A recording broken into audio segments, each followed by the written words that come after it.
sort of knowing smile. You know, smoke sort of knowing smile. They sort of, you're lying, Yvonne. Some of the riders you'll be seeing during the series, they are top liners, world-class riders, TT winners, Grand Prix winners, and up-and-comers who certainly have great potential in front of them. And things don't seem to have changed very much since I used to ride, although there's a lot more money and they seem a lot more professional. Basically, at heart, they really do it for the joy of it, and they're a really super bunch of guys. Pukekohe, which is where the first round of the Marlborough Series will be taking place. It's the fastest circuit during the series, and I've raced a car here, but I've never actually raced a motorcycle. And some of the motorcycles you'll be seeing here during the series and at this race have been developed considerably since I last rode. The tyres are completely bald. They're called slick tyres. They have no tread on them at all. They have cantilever frames, specially designed for racing, and they produce incredible horsepower to the region of 130 horsepower, and they get up to about 180 miles an hour. Jez Mortimer, we know you've been having a lot of problems during practice. Are they all sorted out, and what do you think of your chances today? Well, Mike, I think we've sorted the 350 out. We put a new ignition on it. In the Marlborough race, the 750 races today, I think it depends on the wind, you know. It's getting stronger by the minute. I think if it stays as windy as it is, my 750 is going to wobble so badly. I think I'll probably use the 350. So far, I'm really pleased myself. We're running the 500 here, and it's the fastest of all the New Zealand tracks. It's going to be a matter of tactics. It's going to be very important to make sure that you're in the right place when it comes time for the end of the race. Well, Mike, I'm going to try and finish in the first three in every race I go in, and I think I can do that, but pulling one off, that's a different thing. I'm hoping for first. The 750's got a wee bit more in store than Pat's 500's got. The only thing that I'm up against is that I'm not really used to the bike yet. It's brand new, and as the series goes on, I hope we can go faster. Round one, leg one, the longest circuit of the series, Pukekohe.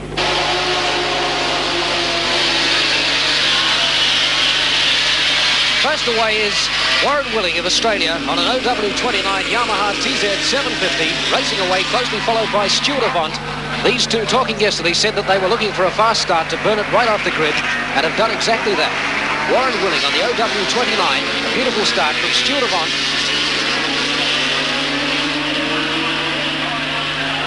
The bike Warren Willing is riding is an ex-Giacomo Agostini bike, capable of nearly 200 miles an hour. He's doing 170 in the back straight. Stuart Avant will be trying to sit on his tail. And these two both riding for Levi's. Reasonably similar machines. Both cantilever framed Yamaha TZ750s. Warren Willing's a little faster, but doesn't seem to have the same handling characteristics as Stuart Avant's bike. The two of them looking to stay together, but that's Warren Willing off to a beautiful start, leading very low in the corners and showing all his professional ability. He already has a useful 25-30 yard lead. And that's how the first leg began and ended, with Willing right out in front. And still lapping at a very consistent 66 after that first two laps at 65 or better.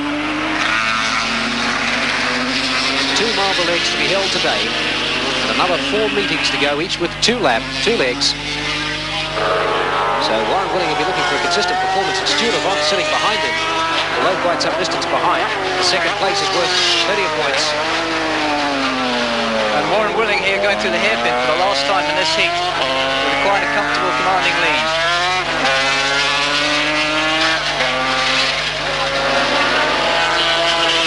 Going through Rothman's corner, coming up towards the checker flag.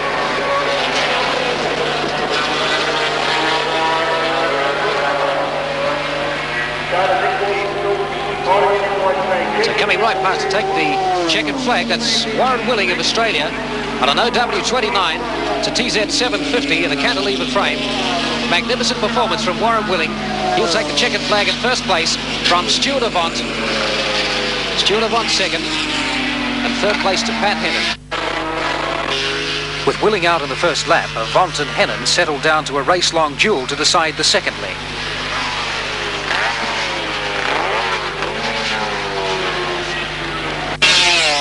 Avant and Hannon.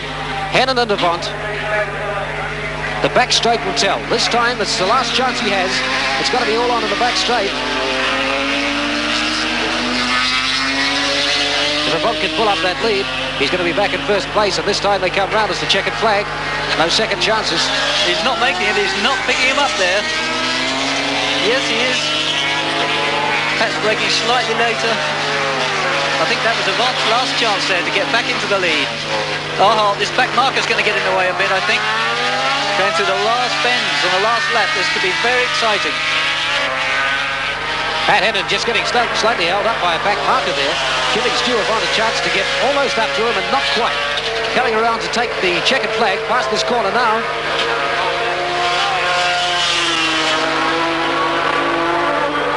And they're side by side. This is incredible.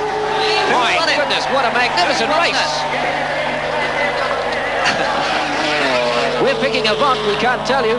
It's almost a photo finish right on the start-finish line. It'll be Avant or Hannon. We don't know which. Hannon or Avant. In third place will be Jean-Philippe Aubin. Congratulations to Stu Avant, winner of the second Marble League. Pukekohe's Racing has left 21-year-old Stu Avant with a tenuous 1-point lead over reigning champion Pat Hannon, with Jean-Philippe Aubin in third place. You're about 10 yards in or something? Yeah, it's close, huh? Too close. Why did it go so well this time? What was the difference? Me, I hang my ass out. Racing at 175 mile an hour is likened by these brave men to a learner driver negotiating big city rush hour traffic in a Ferrari. Jean-Philippe Aubin is Belgian champion and seems happy with his third place, but the hard luck story of the day is Warren Willings. What happened, Warren? Just managed to misjudge the wind. It's really unpredictable, and I just went in a bit too close to the chicane marker in the back straight and managed to hit it with my elbow at about 170 mile an hour, and it hurts. Well, how are you feeling now? A bit sore. I'm just going to have an x-ray on it. I don't think anything's broken, but sort of the muscles all really sore. This is a bit of a disappointment because you had a brilliant start. Yeah. Do you think you recover for the rest of the series? Oh, it just depends on what it is. I think so. Yeah. It's just a stupid thing. Yeah. The wind's just so hard to predict, and I had to go in close to the marker to get through there fast, and I managed to do it every other lap, but not that one.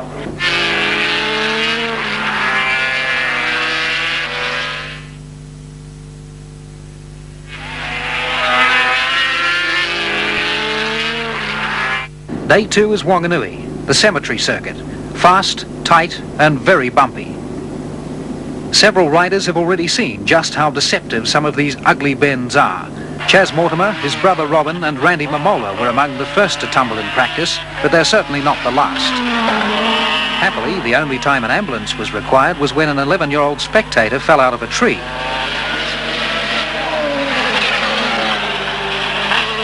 Though none of the riders was badly injured, most had some pretty harsh criticism of this street circuit as a racetrack. Chaz, you've had a crash on this circuit. What do you think of it now? Super circuit, loved it. It's a good circuit, no problem. What happened when you came off around the corner there? Oh, it was just my mistake. I went in too fast and I hit a bump and I was off. It's said the Isle of Man circuit is pretty dangerous on streets like this. Is this similar? I crashed just then, I walked away from it, rode the bike back, so it's not that bad. Jean-Philippe, what do you think of the circuit? Very good for motocross, but not for road racing. Too rough for you? Very bumpy. Number 9 is Aucklander Graham Crosby, lining up with the best here to start the second leg of Wanganui, race 4 in the series. Hennon has the first leg won and wagers are rife that he'll do it again.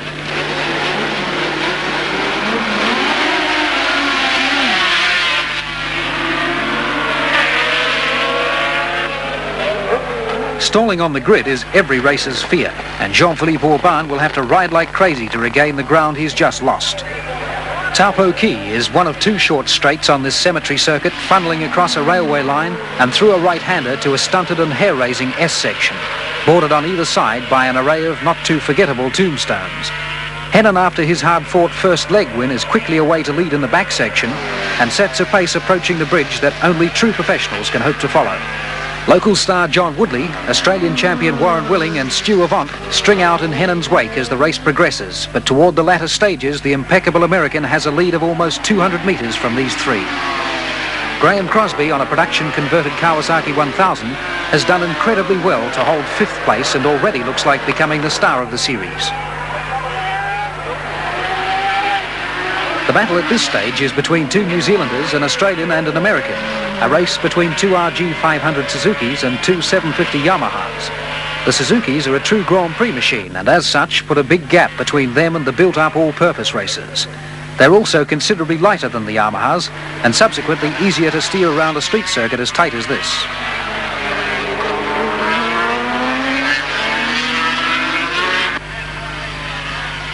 15,000 spectators cram the Wanganui circuit, and race fans and holidaymakers alike are all wide-eyed at the displays of riding ability and vast power of the sleek machines, devouring their normally placid shopping areas at speeds of 130 mile an hour. 120 horsepower takes a lot of leashing, and wheelies are plentiful out of corners.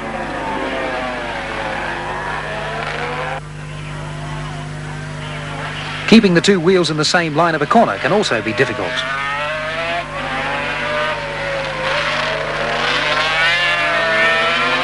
With Hennon's lead leaving a long gap to the place getters, an exciting struggle develops down the line with Avant, Willing and Woodley swapping places like swingers' wives.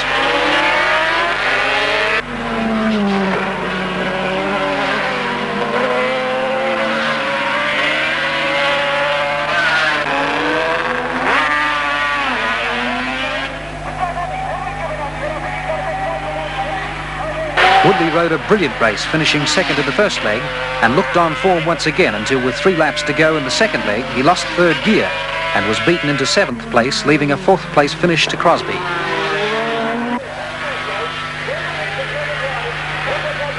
Brilliant judgment and dogmatic consistency gives Hennon his second win and a points lead for the series of 7 over Christchurch International Stu Avant.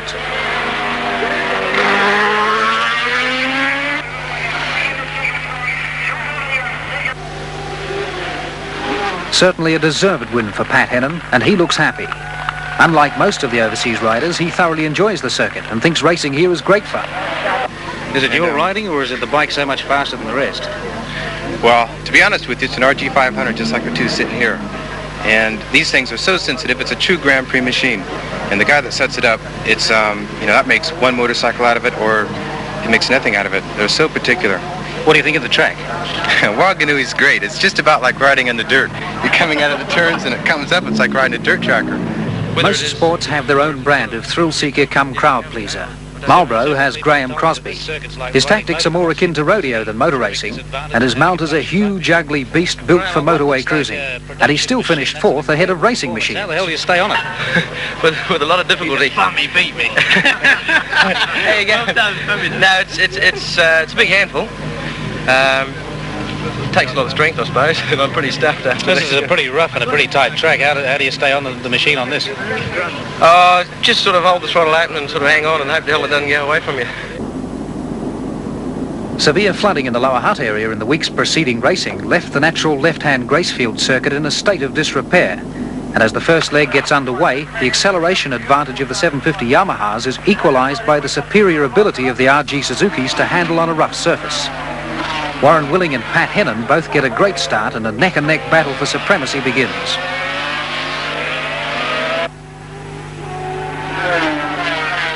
Gracefield normally would have been better suited to the Yamahas of Willing and Avant, and the speed excess is certainly noticeable in the straights where the top speeds were over 150 mile an hour.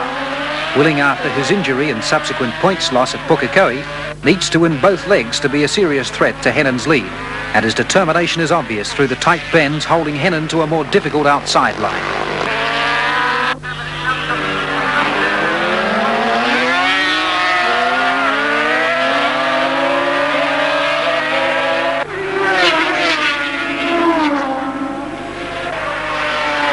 From the last bend to the start-finish line, the crowd are treated to an exciting finish, but the ex-Agostini OW29 of Warren Willing is just too quick for Hennon to catch. Third place goes to John Woodley, with Stu Avant relegated to 4th, having run out of brakes at the end of the front straight on the 14th lap. Hennon is still a clear leader. As the streets for a few brief moments become streets once again, there's all sorts of speculation as to who will win the second leg, and Graham Crosby really doesn't care who won. Mechanical failures are not his favourite pastime. The safe bet speculators are not too disappointed in the early stages of the second leg at Gracefield. Willing's lead is a healthy one until an ominous-looking sign comes out from Hennon's pit crew, and incredibly, the little American just trims a second a lap from his circuits as if he'd done it every day before breakfast. Willing, possibly getting complacent, looks over his shoulder to see the Suzuki right on his tail and looking for a slipstream tow along the straights. Pat Hennon is a remarkably tactical and intelligent rider, and his performance is never better than when he has someone to catch.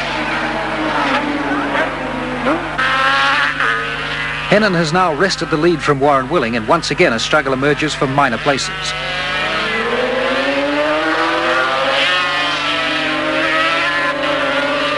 Crosby looks a little unstable but manages to stay upright while scaring the pants off spectators and fellow riders.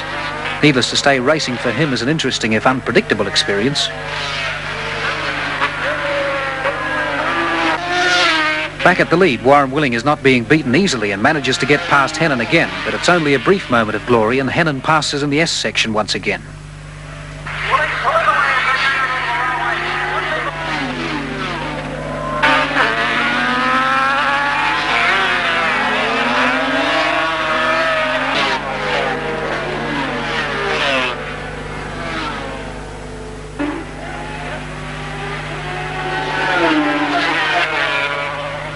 The crowd at the start-finish line sits and guesses again as the two race wheel to wheel at the back of the track. But the first man to appear out of the last bend is Hennon, and once more it's a sprint to the line. Hennon now takes his series lead to 12 points from Stu Avant and John Woodley.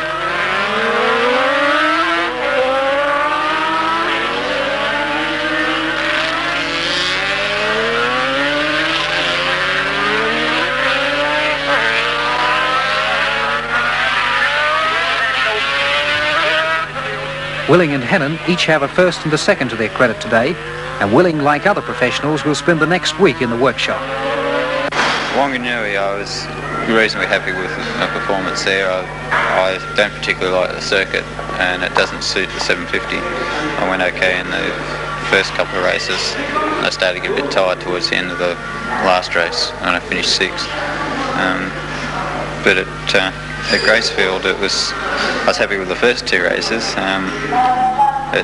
Pat pulled out some extra speed, which he didn't have in the earlier race, which sort of caught me napping. And well, our bikes are made, well, my bike particularly was made for European racing, which is long, fast corners, and there's nothing like Wanganui or Gracefield. And the suspension on my bike isn't good for the short travel, bumpy sort of track that we've been up against. So I've had a few problems around these tracks holding on to the thing, but now we're back onto my home ground and onto sort of tracks that my 750 is suited for.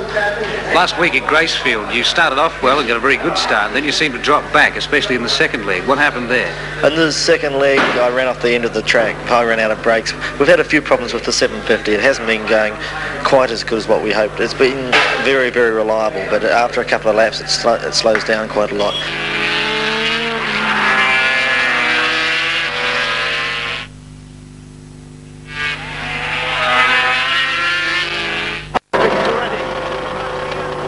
Day 4, Timaru, a conventional left-hand 1-mile circuit with 2 long sweeping left-handers, a back straight and an exciting S section leading to the grid.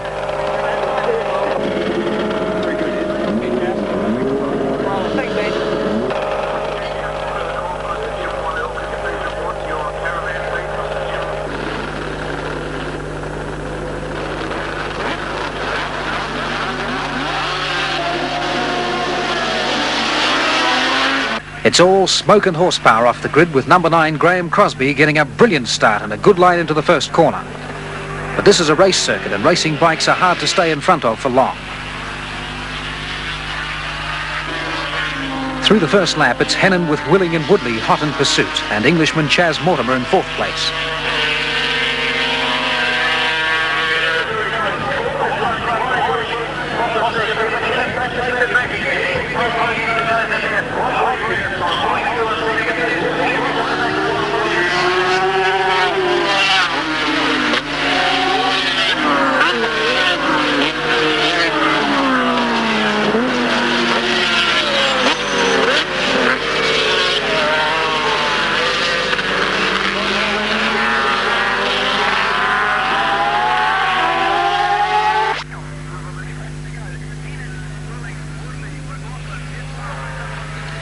John Woodley is riding like there's no tomorrow and taking an incredibly low line through corners, scraping pipes and fairy.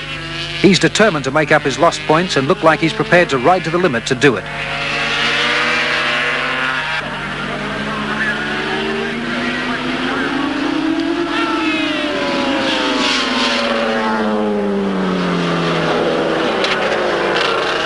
This Timaru circuit is exciting to ride and provides plenty of passing positions both back and front. Australian Jeff Sale has been plagued by mechanical failure, but is certainly a style rider, here holding 5th place behind Hennon, Willing, Woodley and Mortimer.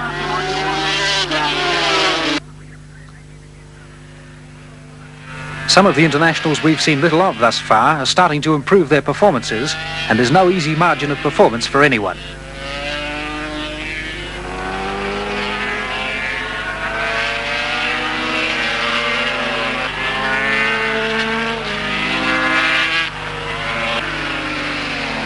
Just watch the breakneck speed of John Woodley in this corner. We'll follow him down the S section and see if he can catch Warren Willing.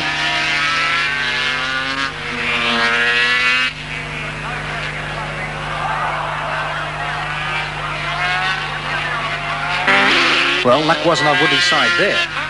Confusion reigns in this subsequent melee, and John will spend the night in hospital while race organisers try to sort out who takes what placing.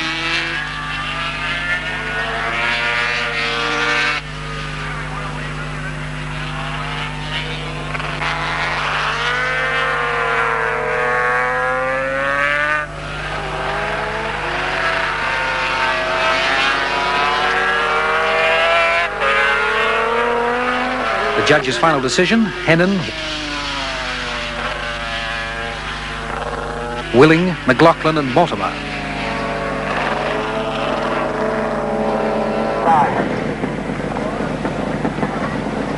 Stuart Avant also crashed at Timaru and spent some time in a hospital bed, but here 1 week later at Christchurch he's in good form and all riders are out and ready to race.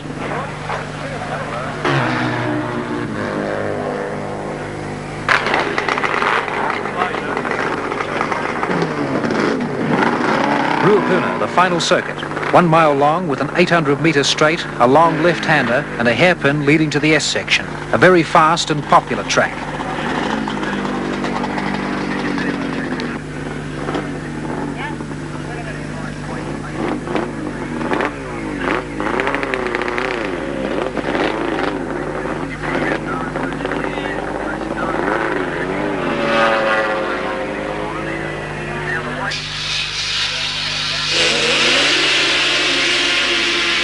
For the last leg of the Marlborough, the final race, Pat Hennon is in a position now where he can't be beaten.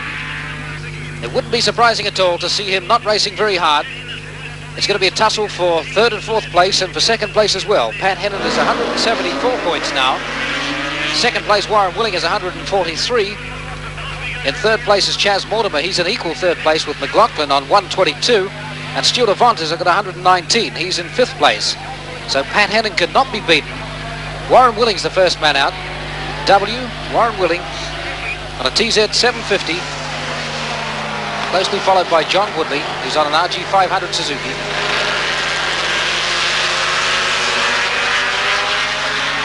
The last leg at Ruapuna was a repeat of the first leg at Pukekohe, with Willing untouchable, followed by Hennon and Avant. And still Warren Willing from Pat Hennon.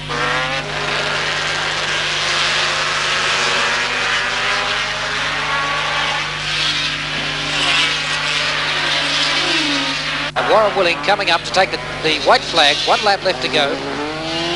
And the 4 people that he's about to lap are riders who have been up in 4th and 5th place, so they're not slow people at all. Warren Willing is really flying. In Australia they call him the Red Rocket. Won the Australian Championship, the Open Championship this year. All he has to do now is stay on and pray that his machine keeps going, because there's no way he's going to be beaten. Half a lap to go, less than half a lap to go now. It's the checkered flag for Warren Willing. Can we get 2nd and 3rd place, please? So we'll see a checkered flag come out this time for Warren Willing. The back markers going through on their last lap. There's the checkered flag for Warren Willing. There are a few people that were a bit optimistic at the beginning as to whether I'd be able to take a 500 and be competitive. They're a bit worried, you know, well, what if things don't turn out? Then what do you do after that? And I was always, you know, pretty jazzed about the idea, because coming here to New Zealand, there's the racing itself. It's really important for my sort of progressing. You take and race in Europe, and then there's 2 months layoff, and then you come to the Marlboro Series, and by no means it's extremely intense racing here, because you're always close, and there's always somebody, you know, that'll take your place if you're not trying that little bit extra. And then I go home, and it'll be about just a bit over a month, and we'll be into the season again. But these breaks and the layoff in between, I can take and relax and take a trail bike and go out and experiment on other things. And it gives time for the road racing itself to kind of sink in and become an instinct, kind of second nature. And this sort of on and off racing works out really well.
in my head and it won't go away. It's gonna leave me for dead if I don't take some time to ease the pressure on me.